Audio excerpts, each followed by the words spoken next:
Alright, Eagles fans, buckle up because today we're diving deep into what could be one of the most pivotal off-seasons in recent Philadelphia history. A Super Bowl win not long ago already feels distant, and the franchise finds itself at a crossroads. With big names leaving, young talent stepping up, and some serious questions looming over key positions. If you're wondering how this team plans to stay competitive or even return to glory in the 2025 NFL season, you're in the right place. Let's get into the details. First, we have to talk about the offensive line, the foundation of any serious playoff contender. One of the biggest changes coming for the Eagles is right there in the trenches. Mekhi Becton, who had a career resurgence at right guard last season, is no longer with the team. Originally signed as a backup tackle, Becton got his shot at guard.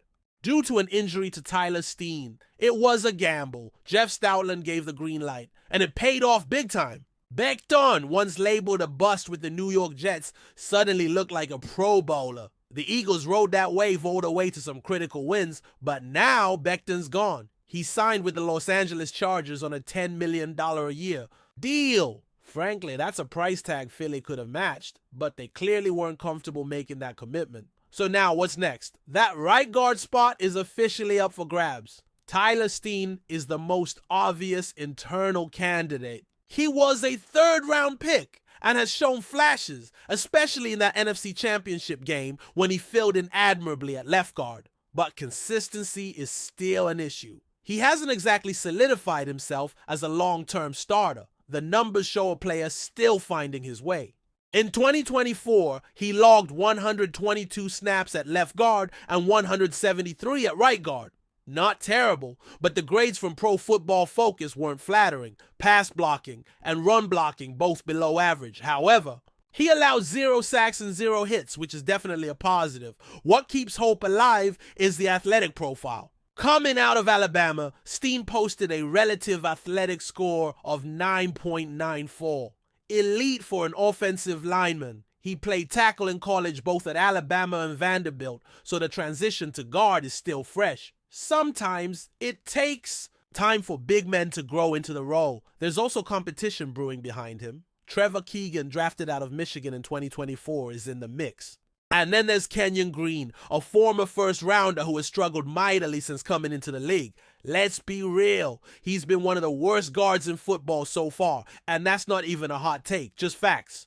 But the real sleeper candidate here? Matt Pryor. Yeah, that Matt Pryor, the former Eagle who many fans probably wrote off. Last season, he lined up at guard for the Chicago Bears and actually held his own. The guy's massive, always has been, but his slower feet were a liability at tackle. Sliding inside has helped cover that up. He put up a Pro Football Focus grade of 69.9 overall, with an impressive 78.1 in pass protection. The downside? He gave up 7 sacks and was flagged 7 times. Still, that's production you can work with, especially if you're desperate for a solution. While the offense is returning 10 of 11 starters, yes, you heard that right. The defense is where the biggest shakeups are happening. It starts with the departure of Josh Sweat, arguably the team's best edge rusher last season, and the aging out of Brandon Graham, who was reduced to a backup role and eventually injured in a primetime showdown against the Rams.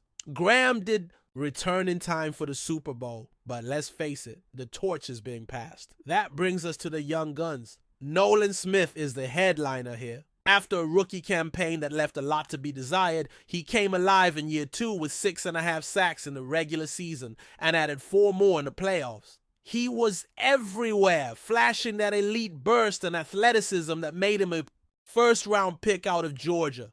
Then there's Jalen Hunt, who really found his rhythm down the stretch and was a monster in the postseason, including the Super Bowl. Throw in the additions of Azeez Ojulari and Josh Uche, plus the drafting of Antoine Powell-Ryland, one of college football's most productive edge defenders, and suddenly you have a room full of raw, hungry talent. Don't forget about Bryce Huff either. He's still here and very much part of the plan. Let's pivot now to the interior of the defensive line, another area undergoing a transformation. Milton Williams is gone, and while that's a massive loss, literally and figuratively, the Eagles believe they've got the answer in Mortar Ohomo. The numbers back it up.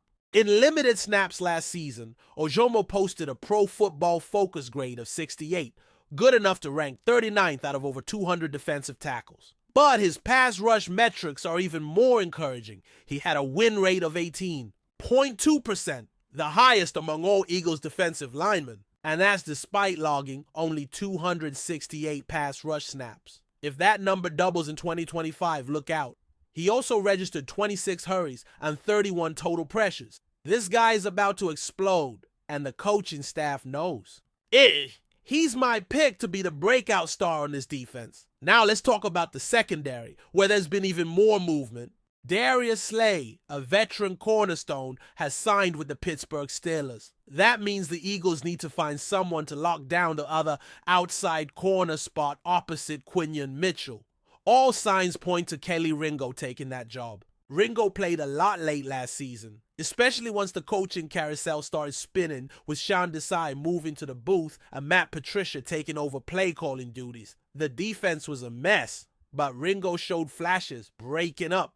Passes, playing physical, using that freakish athleticism. He's 6'1", 207 pounds, and ran a 4.36 in the 40-yard dash. Still only 24 years old, younger than some of the guys just drafted, and has a solid college pedigree from Georgia. His ceiling is sky high.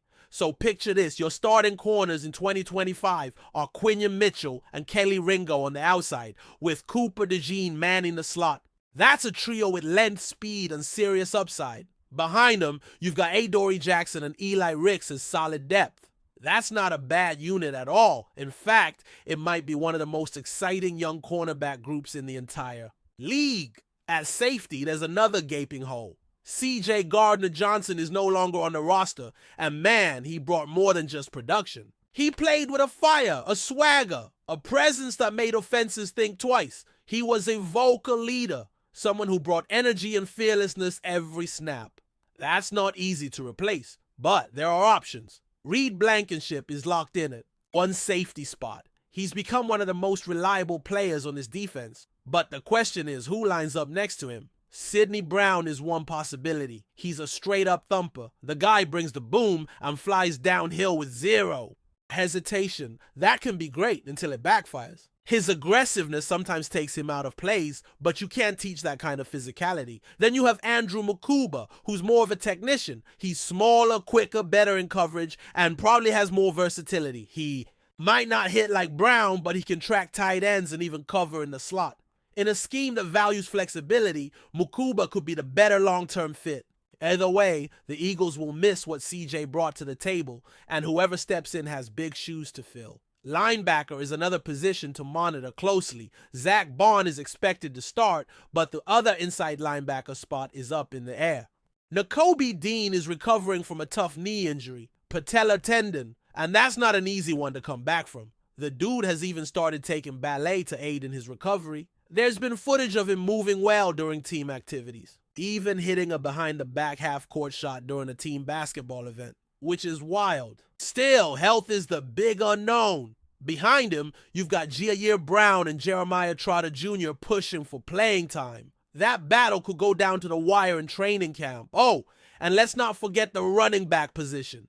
Kenneth Gainwell is out. He's joined the Steelers, and that opens the door for Will Shipley to claim the RB2 role behind Saquon Barkley. Shipley offers a good mix of burst, hands, and special teams value, which gives him a real shot to carve out a row. A.J. Dillon is also in the mix, but Shipley feels like the better fit stylistically in this offense. So yeah, that's where things stand right now. A team that's kept most of its offensive core intact is undergoing serious retooling on defense, and while some of these moves might raise eyebrows, the amount of young, high upside talent waiting in the wings is what makes this upcoming season so intriguing. The Eagles aren't rebuilding, they're reloading. There's a quiet confidence building inside the Eagles facility right now. And honestly, it's not hard to see why. Even with all the changes on defense and the lingering questions about the offensive line, the foundation of this team remains solid. That's not just a cliche. It's backed up by the core players returning, the coaching continuity, and the culture that's been cultivated over the past few seasons. But make no mistake, the pressure is on. The expectations in Philadelphia aren't going anywhere. This is a city that lives and breathes football. Fans expect greatness, and anything less than a deep playoff run in 2025 is going to feel like a disappointment. So the question becomes, can this team take that next step despite all the turnover?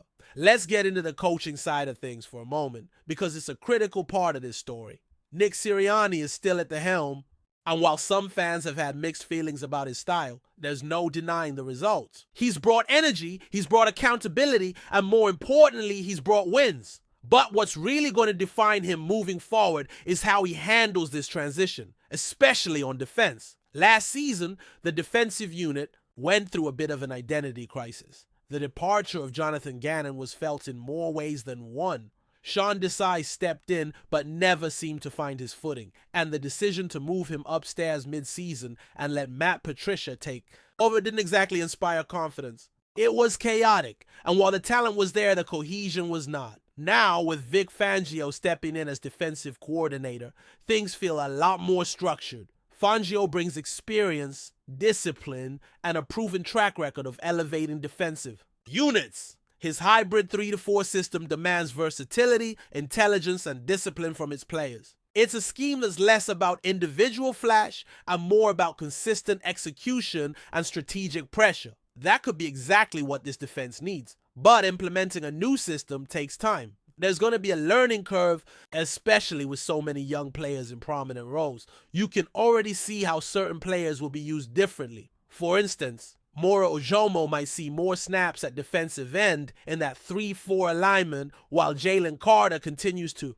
be moved around the line to exploit mismatches. That flexibility could be the difference between a good defense and a great one. The secondary also figures to benefit from Fangio's influence. His schemes often rely on zone coverage principles, disguising looks pre-snap and forcing quarterbacks into mistakes. Players like Cooper DeJean and Kaylee Ringo, who have strong instincts and physical tools, could thrive in this kind of setup. And then there's Quinion Mitchell, who might be the most exciting addition to the entire defense. The rookie has already shown flashes during OTAs, matching up against top offensive talent and holding his own. He's got that quiet swagger, the kind of demeanor you want from a lockdown corner. If he can avoid the typical rookie ups and downs and hit the ground running, that secondary could quickly become one of the strengths of the team. Meanwhile, the offense, with its 10 returning starters, should continue to operate at a high level. Jalen Hurts remains the focal point, and everything still runs through him. His ability to extend plays, make accurate throws under pressure, and lead with toughness has been the backbone of this offense. With another offseason to grow within the system and sharpen his chemistry with his weapons, Hurts is poised for another big year. A.J. Brown and Devonta Smith continue to be one of the best wide receiver duos in the league, while Dallas Goedert remains a reliable safety valve at tight end. Saquon Barkley adds a new dimension to the backfield, a dynamic, explosive playmaker who can shift the momentum of a game in one snap. Behind that offensive firepower, you have an offensive line that, despite the one hole at right guard, remains elite, with veterans like Lane Johnson and Jordan Mailata anchoring the edges. And we haven't even talked about the intangibles yet. The leadership in that locker room, guys like Jason Kelce may be gone, but the next generation is already stepping up. Hurts has clearly become more vocal, more comfortable in his role as the face of the franchise. A.J. Brown, despite being relatively new to the team, carries serious weight in that locker room. On defense, players like Reed Blankenship and Josh Sweat, even in his absence, have left a blueprint for what it means to lead by example. There's a standard in Philadelphia now, and the young guys coming in are being held to it from day one. One underrated factor in all of this is special teams and how much of a difference they can make in a season full of tight games. Last year, the unit was hit or miss. There were too many penalties on returns, inconsistent punting, and some shaky moments in coverage. That's something the coaching staff has reportedly been emphasizing heavily in camp. New personnel, new focus, and a belief that those little margins could add up to a win or two, which in a competitive NFC might be the difference between a wild card spot and home field advantage. Let's circle back to some of the younger players that are flying under the radar but could play huge roles in 2025. Antoine Powell-Ryland is one of them. Coming out of college, he was one of the most productive edge rushers in the country, yet somehow flew under the national radar. The Eagles are betting big on his ability to contribute early. If he can get on the field and flash even in limited snaps, it adds another layer to a pass rush that's already dangerous. Gia Brown and Jeremiah Trotter Jr. at linebacker also deserve more attention. Neither one is a finished product, but both bring high motors and football IQ. If Nakobe Dean isn't 100%, don't be surprised if one of these guys earns a bigger role earlier than expected. There's also the backup quarterback situation, which often goes unnoticed until it's too late. The Eagles have learned that lesson the hard way in the past. The front office has been very deliberate about keeping that room strong, not just in terms of talent, but also in preparation. Whoever the number 2 ends up being, the expectation is clear. Be ready. Because when you've got Super Bowl aspirations, one injury can derail the whole thing. Training camp is going to be must-watch this year. Not just for fans, but for coaches trying to sort out these battles. The right guard competition will be front and center. Defensive rotations will start to take shape. The safety duo will become clearer. And the rookies, they'll be trying to prove they belong. Not someday, but right now. Philadelphia doesn't have the luxury of waiting around. This team is built to win, and the schedule doesn't do them any favors. Early matchups against top-tier competition will force this group to gel quickly. But if they can survive that early gauntlet, look out. By mid-season, this could be a team nobody wants to face. A blend of veteran poise and youthful energy, an offense that can light up the scoreboard, and a defense that can swarm, a special teams unit that flips field position, and a coaching staff that finally feels aligned from top to bottom. It's easy to get caught up in the excitement, but it's worth acknowledging just how rare this opportunity is. Most teams that go through this kind of roster turnover don't stay competitive. They rebuild, they regress. But the Eagles, they found a way to reload. That's a testament to the front office, to the scouting department, and to the coaching staff that's built a system where new players can step in and thrive. That's not easy. That's not common. That's elite organization level work. The next few months will tell us everything. Will the offensive line hold up with a new face at right guard? Will the young pass rushers take the leap? Can the secondary rise to the occasion without Slay and Gardner-Johnson? And maybe most importantly, will the team stay healthy? Because as we all know, even the deepest roster can fall apart if the wrong guys go down at the wrong time. There's a quiet intensity around this team right now. Not a lot of loud proclamations. No one is talking about Super Bowl parades in May. But inside that building, they know what's possible. They know the pieces are there. And they know that the margin between success and failure in this league is razor thin. Execution matters. Preparation matters. Every snap matters. And so as we head toward the heart of the offseason, keep your eyes on this team. Because while others are resetting and rebuilding, the Eagles are plotting their return. Not just to the playoffs, not just to the NFC title game, but to the top of the football world. Again, before we continue, don't forget to subscribe to our channel and give this video a like. Your support helps us keep delivering the latest updates on our Philadelphia Eagles. And don't be shy. Share your thoughts on the news in the comments below. There's a growing buzz around the NFL regarding how teams will adapt to the league's latest rule changes surrounding kickoff returns, and whispers are suggesting that the Philadelphia Eagles might be facing an uphill battle.